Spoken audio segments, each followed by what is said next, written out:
You might have noticed that at the gospel reading that you heard me proclaim at the back of the church this morning really centers on Jesus' entrance into Jerusalem. And in fact, that gospel passage really has Jerusalem as its focal point. Well, you see, in Jesus' time, going to Jerusalem was a very important and joyful event. Devout Jews went to that city to observe the important feasts and rituals. And Jerusalem had great symbolic power. The temple was in Jerusalem, and it was in and around the temple that all of the important ceremonies were performed. And the Romans were there too. And so that city was a place of worldwide convergence, not only of religious power and authority, but also of social and military and economic forces. So for these many reasons, Jerusalem was the center of the Jewish world. So Jesus goes to the place where religious and secular powers are concentrated. And he goes there at the most important time in the Jewish calendar, the Feast of Passover. And Jesus and his disciples, they knew how dangerous this journey was going to be. Neither the religious nor the military powers in the city could ignore Jesus' presence. His theological position about God's compassion for sinners and inclusion for outcasts, that was much too upsetting to the status quo that the religious leaders were trying to maintain. There were many different opinions and movements throughout the whole Jewish tradition, but Jesus' teaching about God's reign had gone too far for most of the religious establishment. And in going to a Mideast seat of Roman power, Jesus was confronting the world's might in all its oppressive and cruel actions. And once Jesus enters Jerusalem, those powers in charge, they move really quick, don't they? You just heard that. He's promptly captured, sentenced, and then he's nailed to the cross. So why did he go to Jerusalem anyhow? Why not lay low and stay out of trouble? Or, I mean, he should continue preaching, but from a safe distance. By his entering Jerusalem, Jesus challenges the city of Jerusalem mano a mano. It's in the same way that he challenges our modern Jerusalems, our misplaced respect for all kinds of power, powerful government, religious status, middle-class values, physical and intellectual achievement, and economic success. We could all just fall back on our baptism and embrace our thoughts and prayers and then hope for our resurrection.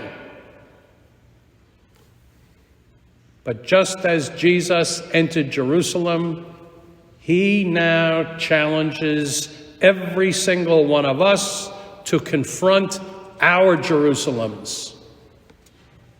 Where is it that we bow to power? Who and what rule our lives? What concessions have we made? How do we evade the challenges that our belief in the gospel requires us to face? Jesus confronts everything that Jerusalem represents, and he seems to lose to the reigning power. He submits. He doesn't fight or hide or try to outwit the powers. He chooses to be there in Jerusalem, exposed to all the forces against him. And it looked like Jesus was the loser. Looks like God gambled and he lost. But Jesus didn't run away. His submission was really a confrontation with evil. God's way was working through him. Jesus' loss made us all winners. So each of us must join Jesus and go up to Jerusalem. Like Jesus, our personal Jerusalem might be a place where we seem to be the losers, where our faith values are disregarded or trashed, where we face daily encounters with forces that oppose our best efforts, where political structures defeat the disenfranchised, and where the world of high-tech and privileged education broadened the gap between the haves and the have-nots. We are called to be present to our own experience of Jerusalem. And it's there that we are invited to take up the cross and risk what we previously have cherished and clung to. But before we straighten our shoulders and prepare to struggle, we got to let Jesus go ahead of us. We follow him into this city this week. And we watch how he surrenders to God's ways. And we identify with his loss.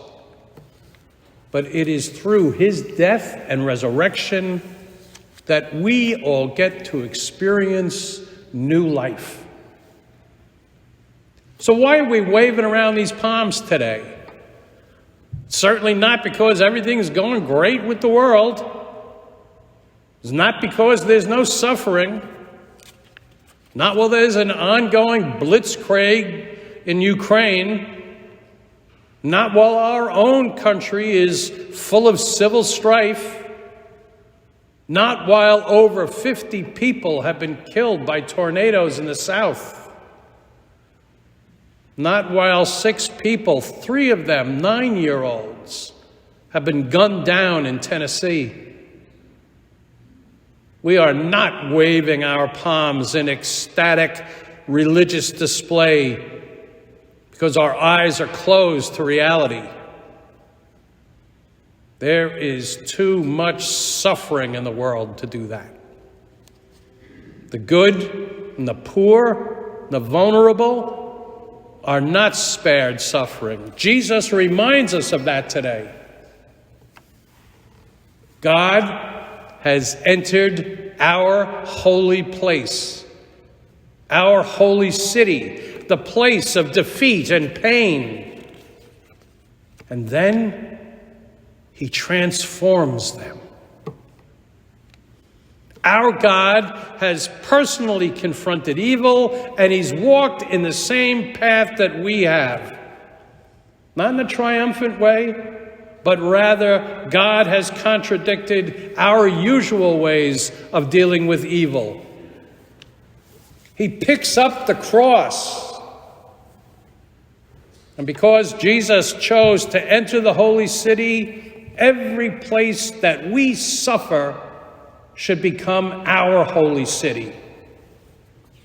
A place that God chooses to visit and share with us, most especially those places where, like Jesus, we choose to confront religious hypocrisy and worldly powers.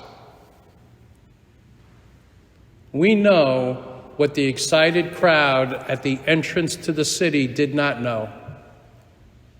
At this point that we heard this morning, they smelled the triumph in the air.